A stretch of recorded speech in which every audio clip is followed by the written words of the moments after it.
किं पुरुषं चैव विधिअनादि उभदपि विकारं च गुणं चैव विधि प्रकृति संभवान्। पढ़िए।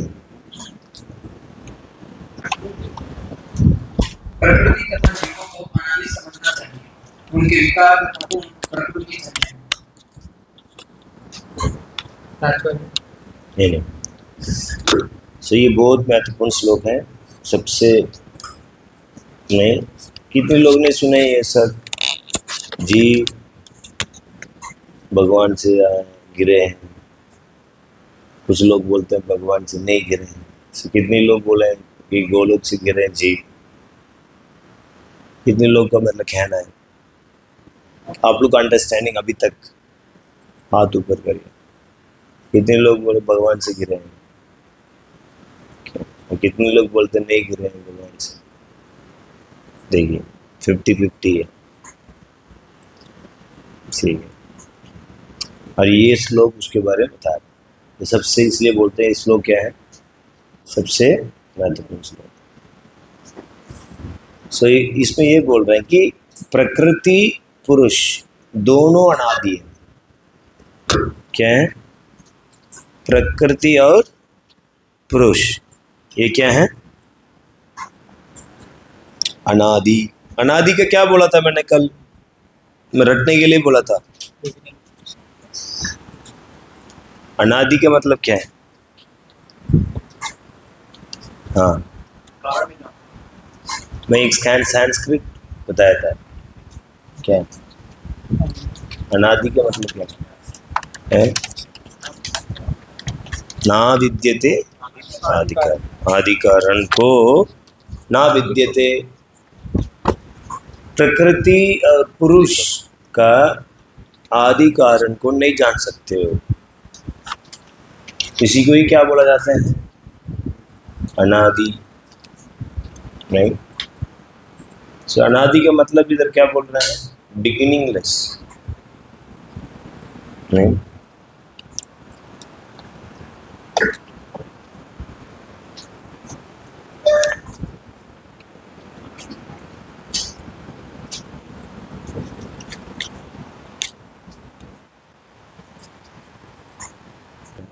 हल्का लग रहा है।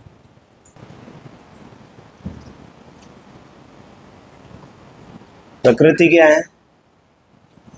क्या है प्रकृति? है प्रकृति जीव है। किसने बोला? प्रकृति माया है और पुरुष क्या है? जीव। सो अभी दो चीज अभी हम डिस्कस लास्ट दो सब्जेक्ट में कौन सा है? प्रकृति और पुरुष। तो क्या बता रहे हैं? ये प्रकृति और माया है और पुरुष जीव है। ये दोनों क्या है? क्या है ये? अनादि। और पहले वाला कुछ श्लोक पहले हमने चर्चा किया था, कृष्ण और ब्रह्म, ये भी क्या है? अनादि। इसके मतलब है ये तीनों चीज अनादि है। अनादि मतलब है? हाँ, अनादि काल से, बिगिनिंगलेस। उसको आप कब है? वो तो है जब। इसके मतलब है कृष्ण, जीव, ये सब अनादि है। ऐसे नहीं है जीव कभी क्रिएट हुआ, इधर आया, ये सब खत्म हो गया। नहीं, मिसकंसेप्शन। कभी जीव क्रिएट नहीं होती है। समझ में आ रहे हैं? क्योंकि ये सब क्या है? अनादि। माया और जीव का संबंध क्या है? माया और जीव को दोनों का संबंध कब से है? अनादिकाल से। सो जब माया और जीव को अनादिकाल से संबंध है, देन जीव कैसे ऊपर से आया? समझ में आ रहा है? नहीं पॉइंट? अरे माया और जीव अनादिकाल से संबंध है। सो जब अनादिकाल से संबंध है तो स्पिरिचुअल वर्ल्ड से कैसे आ गया? समझ में आ रहा है ना? अभी आएंगे प्रोपर परपोर्ट को भी और इस श्लोक को भी आएंगे, इसमें क्लियर हो रहा है। इसके मतलब है ये माया और जीव, जैसे इसमें लिख रहे हैं कि तो श्लोक में क्या है, प्रकृति पुरुष कब से है? अनादि, अनादि समय से ये माया और जीव संबंध वो अनादिकाल से, ठीक है। और अनादि क्या है? ना विद्यते आदि। अभी इसको कारण बताएं। सो नाउ अभी प्रश्न उठते हैं कि मान लीजिए जीव, कितने लोग बोला भगवान के स्थान से नीचे गिरा है ना? सो जब भगवान के स्थान से जब नीचे गिरते हैं सो देन तो भगवान से भी बहुत शक्तिशाली कौन बन गया? जीव बना ना। क्योंकि जीव ने ये सोचा कि मैं अभी जाके सेपरेटली एंजॉय करूं, उसका मतलब है भगवान इतनी पावरफुल है। और ये भी देखो जीव कैसे होता है, अरे ये भी करा दो। सो ये चित्त शक्ति का मतलब क्या है? हैं? मैं आइनस है नहीं, इधर कोई कवरिंग है। जब स्पिरिचुअल वर्ल्ड में है उसका तो कोई कवरिंग है ही नहीं।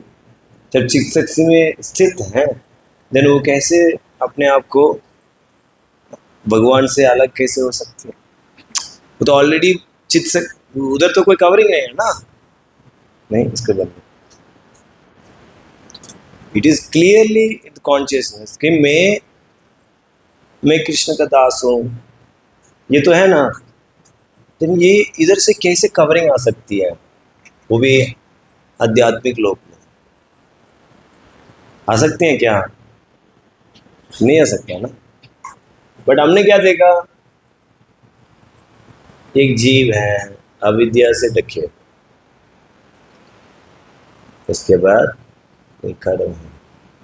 ये अविद्या कब से है? अनादिकाल से, ठीक है नहीं? हाँ, ये कर्म कब से है?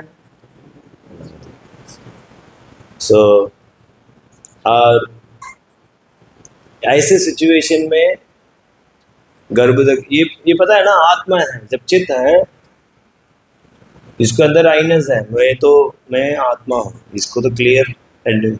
बट जैसे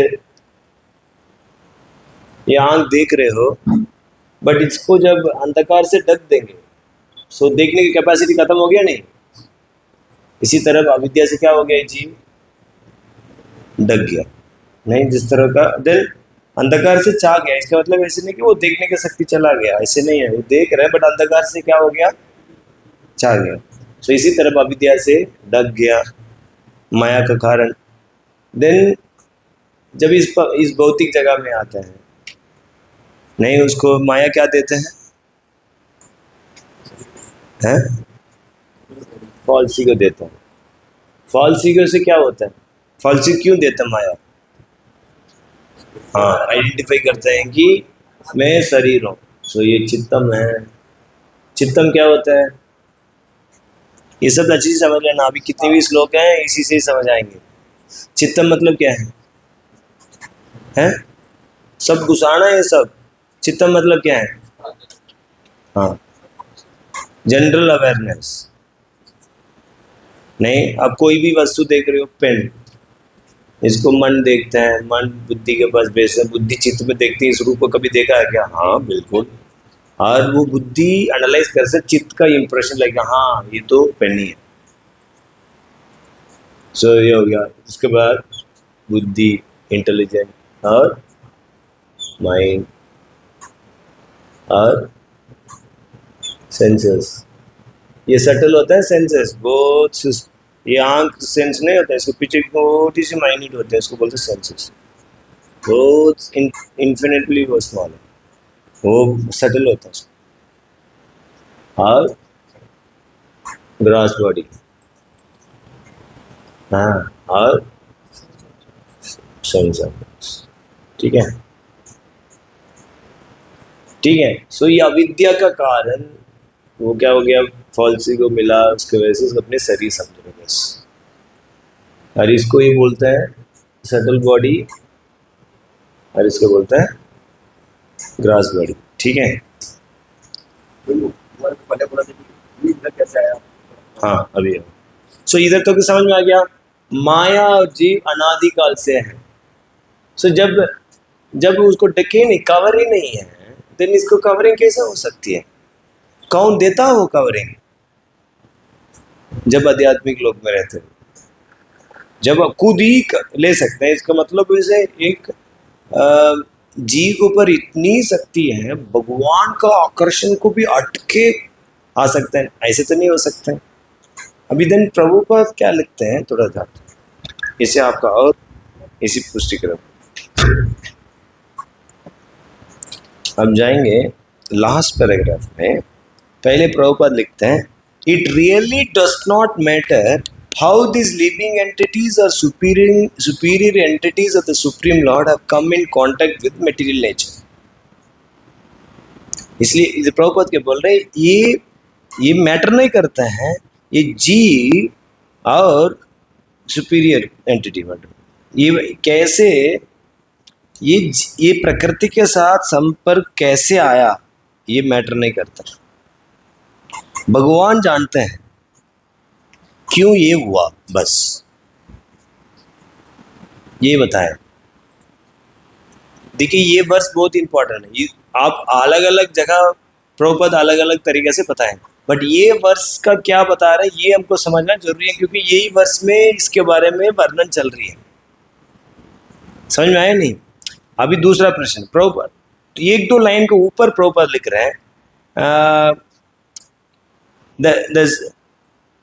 actually the living entities is originally spiritual part and parcel of the Supreme Lord, but due to his rebellious nature he is conditioned within material nature। अभी ये प्रश्न उठते हैं कि प्रभुपाद ने रिबेलियस नेचर को क्यों बोल रहा है, क्योंकि ये रिबेलियस नेचर क्या होता है? रिबेलियस नेचर तो ये माइंड में आता है ना प्रभु। ये रिबेलियस नेचर तो जब ये जीव को अविद्या से ढक गया, देन वो विषय चीज को देख के विकार है, ये मन में होता है नहीं।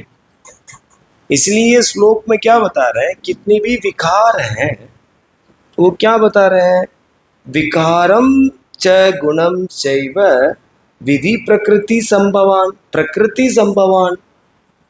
ये विकार किसके वजह से आता है? प्रकृति संभवान से, प्रकृति की वजह से विकार आ रही है। किधर से आ रहा? अब पता नहीं थी क्लास।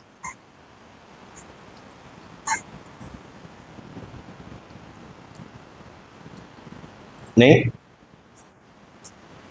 क्या? हाँ, प्रकृति संभवान, प्रकृति का वजह से क्या हुआ? विकार आ। सो ये रिबेलियस नेचर किसकी वजह से हो रही है? प्रकृति की वजह से। अभी क्यों प्रभुपाद लिखते हैं इसको समझना है। देखो सिद्धांत ये है कि माया और जीव अनादिकाल से संबंध है। अभी ये फिलॉसफी जाके किसी को बोलेंगे ना, स्वीकार नहीं करेगा। ये क्या फैसला है, ये क्या सिद्धांत है? मैं अनादिकाल से मैं माया में हूँ, मैं क्यों ऐसे, क्यों मैं सर रहा हूँ? आप रिबेलियस, हाँ सही बोल, हाँ मैं तो रिबेलियस। क्या कर पाता वो? कनेक्ट कर पाता, हाँ मैं रिबेलियस।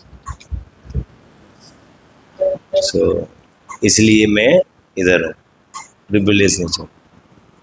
सो इसलिए लोगों को प्रचार करने के लिए हमको क्या बोलना पड़ता है? यू आर रिबेलियस, इसलिए आप इधर आए। It's a preaching. आप लोगों को यही सिद्धांत बताएंगे, कोई नहीं स्वीकार करेगा, बट जब समझाते हुए आपका क्या अंडरस्टैंडिंग होना चाहिए? माया और जीव अनादिकाल से। समझ में आ रहा है? नहीं पूछो। मतलब से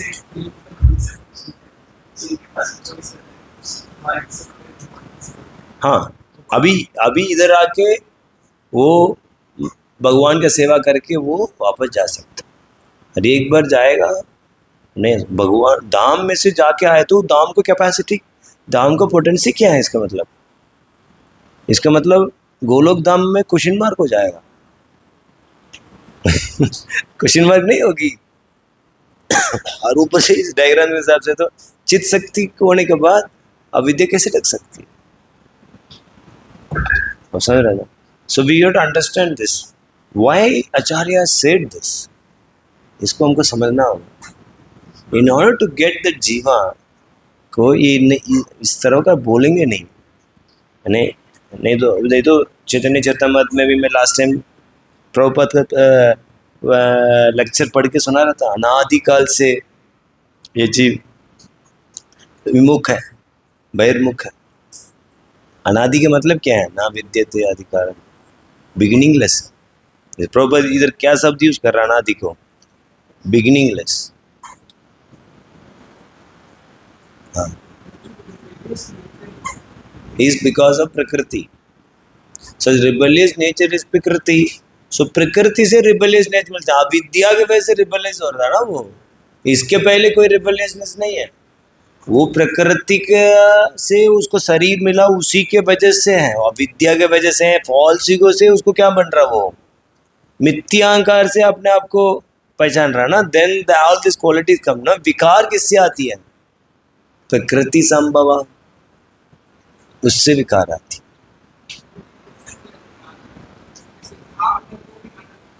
हाँ हाँ, क्या? हाँ, ये इसलिए ना विद्यते अधिकार। वो क्यों नहीं है? ना विद्यते अधिकार, इसको आप नहीं समझ सकते। हाँ।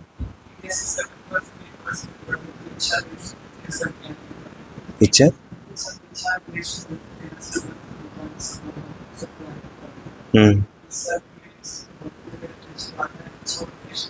हाँ हाँ, ये तो है। ये सिर्फ प्रचार के लिए बस, चॉइस पहले से अनादिकाल से बैठे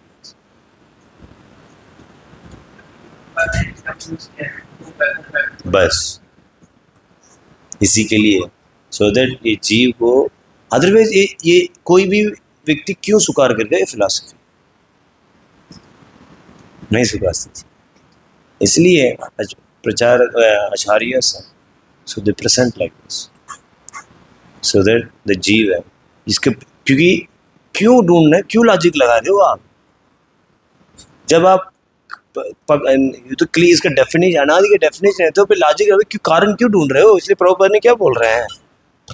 प्रभुपाद ने क्लियरली बोल रहे हैं कि it really does not matter how these living entities or supreme entity or superior entity or supreme personality come in contact with material nature. It really does not matter. वो भगवान जाने। आप समझ रहे हैं? ये हमारा अंडरस्टैंडिंग चाहिए। बट न्यू कमर को ऐसे बोलेगा क्या? वो कभी आएगा ही नहीं।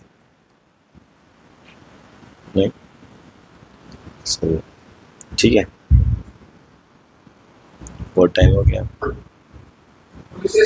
इसलिए मैं ये टॉपिक नहीं लेना चाह रहा था। 10 मिनट का नहीं है, ये तो 1 घंटे का है। ये तो बहुत ही ठीक है, इसको कंटिन्यू करेंगे क्योंकि मेरा हेल्थ काम है। नेक्स्ट क्लास में और क्वेश्चन आंसर्स और भी आप लोग एनालाइज करके आप, ठीक है? हम